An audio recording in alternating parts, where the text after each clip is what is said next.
Hasta Michoacán, porque ahí fueron condenados 4 personas por el secuestro de un maestro.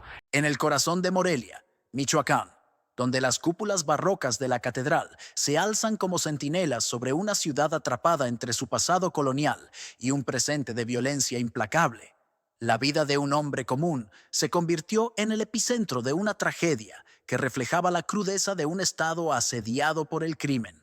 Juan Morales, un maestro de secundaria de 42 años, caminaba por las calles de la colonia Jardines de Guadalupe en una tarde de octubre de 2021. Su vida, dedicada a enseñar matemáticas a adolescentes y a soñar con un futuro mejor para sus propios hijos, estaba a punto de ser devorada por la maquinaria del crimen organizado, una fuerza que en Michoacán operaba con la arrogancia de quien se sabe intocable. Presiona me gusta y comenta si crees que la inseguridad está peor que nunca. El sol se deslizaba tras las colinas de Morelia, tiñendo el cielo de tonos naranjas y violetas, cuando Juan salió de la escuela secundaria donde trabajaba. Eran las 6:30 de la tarde, y la calle, flanqueada por casas de colores desvaídos y árboles que apenas resistían el polvo, estaba sumida en una calma engañosa. Juan, con su mochila al hombro y las llaves de su viejo sedán gris en la mano, no notó la camioneta negra que lo seguía desde hacía 2 calles. Era una Ford Lobo, con vidrios polarizados y placas cubiertas con cinta adhesiva, un vehículo que los vecinos aprendieron a temer en los últimos años. De pronto, el motor rugió y la camioneta frenó en seco frente a él. 4 figuras emergieron con una sincronía que delataba experiencia. El líder, conocido como El Flaco, un hombre de complexión delgada y ojos hundidos que parecían perforar el alma, empuñaba una pistola 9 milímetros con silenciador. Su voz, áspera y cargada de autoridad, cortó el aire. «Sube, maestro, o te mato aquí mismo». A su lado estaban la gorda, una mujer robusta con el cabello teñido de rojo que actuaba como vigía. El chino, un joven de mirada nerviosa que apenas superaba los 20 años. Y el tigre, otro joven reclutado por necesidad, con tatuajes que asomaban bajo su camiseta rota. Juan, paralizado por el miedo, intentó articular una súplica. «¿Por qué yo?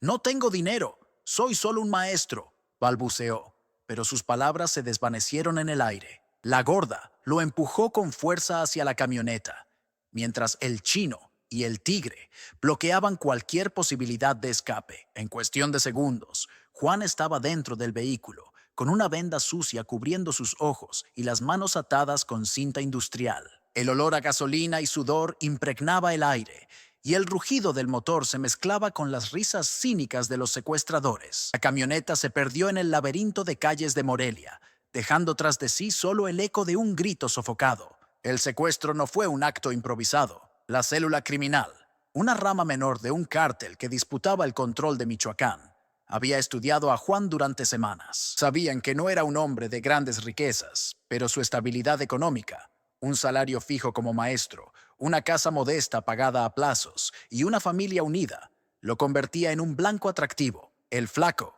un exmilitar que había desertado tras un escándalo de corrupción en su unidad, diseñó el plan con precisión quirúrgica. Sus cómplices, cada uno con un rol específico, ejecutaron la operación como si fuera una coreografía ensayada.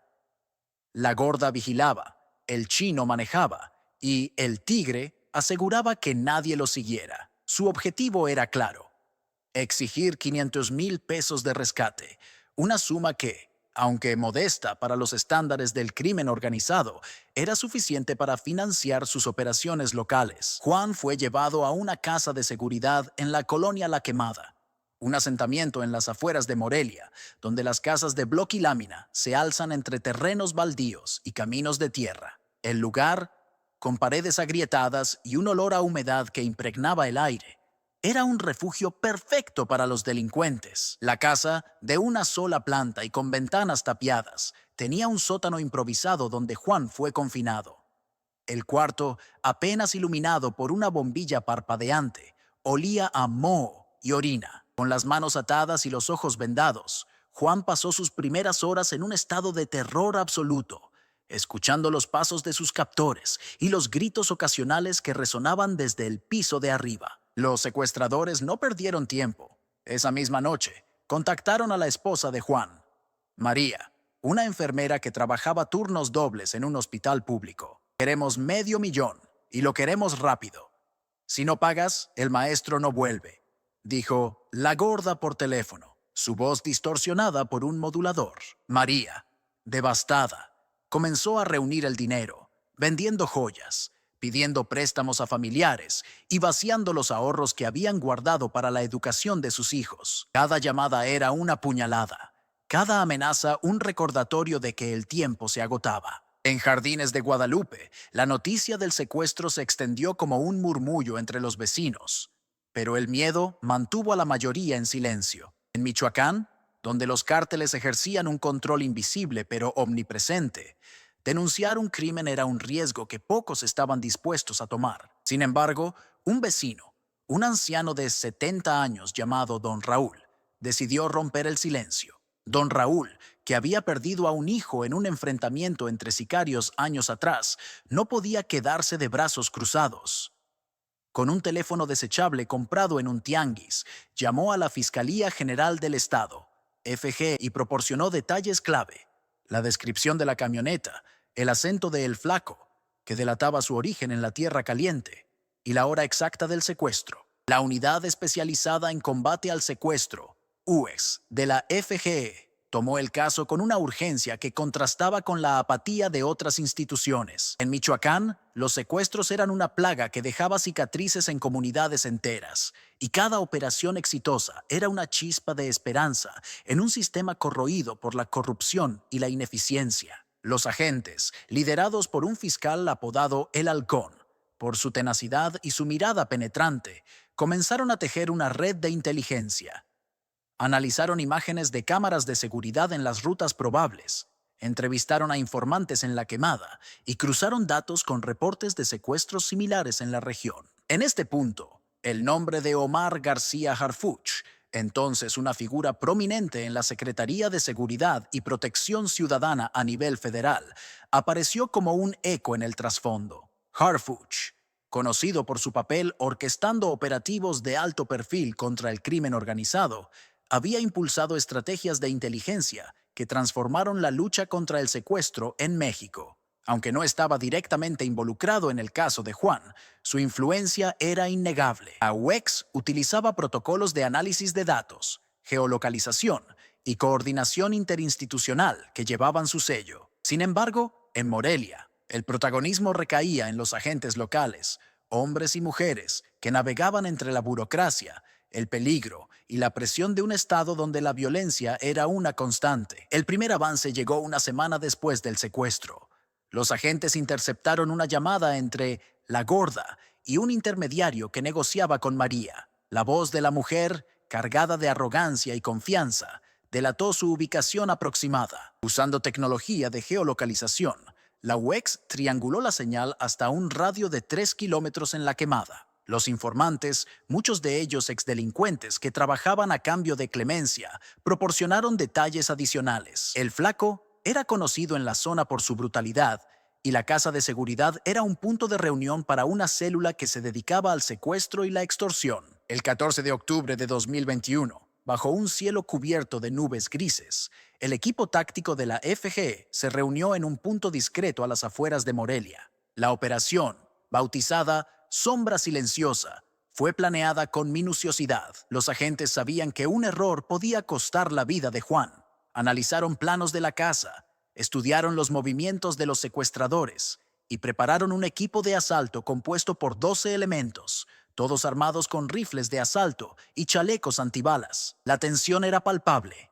En Michoacán, los operativos contra el crimen organizado solían terminar en enfrentamientos armados y nadie quería un baño de sangre. El 15 de octubre de 2021, a las 5:08 de la mañana, el silencio de la Quemada fue roto por el movimiento sigiloso de los agentes. La casa de seguridad, con su fachada de bloc y ventanas tapiadas, parecía una fortaleza improvisada. Los informes de inteligencia indicaban que los 4 secuestradores estaban dentro, junto con Juan, cuya vida pendía de un hilo.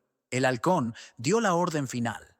Entramos rápido, aseguramos al rehén y neutralizamos a los objetivos. Los agentes, divididos en 2 equipos, rodearon la casa, moviéndose como sombras entre los terrenos baldíos. A las 5:47, una granada de humo marcó el inicio del asalto.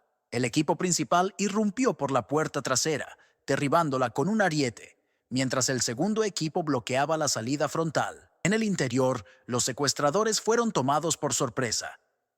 El flaco, que estaba revisando un celular en la cocina, alcanzó su pistola, pero un disparo de advertencia al aire lo congeló. ¡Al suelo ahora!, gritó un agente, mientras el flaco dejaba caer el arma con un gesto de derrota. La gorda, que vigilaba desde una ventana, intentó huir por una escalera que llevaba al tejado, pero fue interceptada por dos agentes que la derribaron sin contemplaciones. El chino y el tigre, apenas mayores de 20 años, se rindieron al instante, levantando las manos con rostros pálidos de terror. Juan fue encontrado en el sótano, acurrucado en un rincón, con marcas de cuerdas en las muñecas y el rostro demacrado por el hambre y el miedo. Sus ojos, aún cubiertos por la venda, se llenaron de lágrimas cuando un agente le susurró: «Estás a salvo, maestro».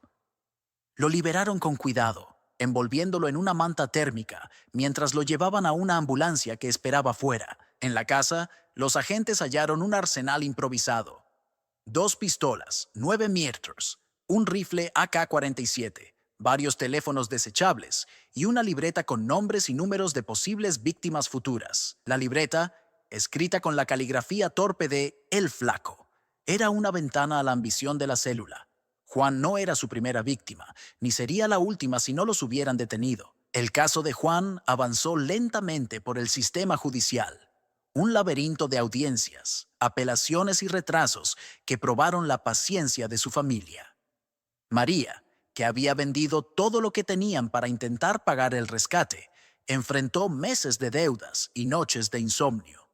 Juan, por su parte, dejó la enseñanza, incapaz de volver a un aula sin revivir el terror de aquellos días. Los 4 secuestradores fueron procesados por secuestro agravado, un delito que en Michoacán lleva consigo penas de hasta 50 años de prisión. El Flaco, con antecedentes de deserción militar y vínculos con el narcotráfico, recibió la sentencia más dura. Su historial, que incluía entrenamiento en tácticas de combate y experiencia en operaciones de extorsión, lo convirtió en el principal objetivo de los fiscales. La gorda, que se reveló como la encargada de las negociaciones, intentó declararse víctima de coerción, alegando que actuaba bajo las órdenes de El Flaco. Sin embargo, las grabaciones de sus llamadas, llenas de insultos y amenazas, la incriminaron sin remedio. El chino y el tigre, apenas peones en la operación, enfrentaron cargos menores, pero sus rostros de arrepentimiento no los libraron de la cárcel. El 23 de junio de 2025, tras casi 4 años de un proceso judicial tortuoso, la FGE anunció la sentencia. Los 4 fueron declarados culpables. La noticia, compartida en un comunicado en redes sociales, fue un pequeño bálsamo para una ciudad cansada de la impunidad. Para María y Juan, sin embargo, la victoria era agridulce. El trauma de aquellos días seguía presente. Las noches en que Juan despertaba gritando, los recuerdos de la venda en sus ojos, el eco de las amenazas de la gorda. La pareja, ahora viviendo en una ciudad vecina, intentaba reconstruir su vida.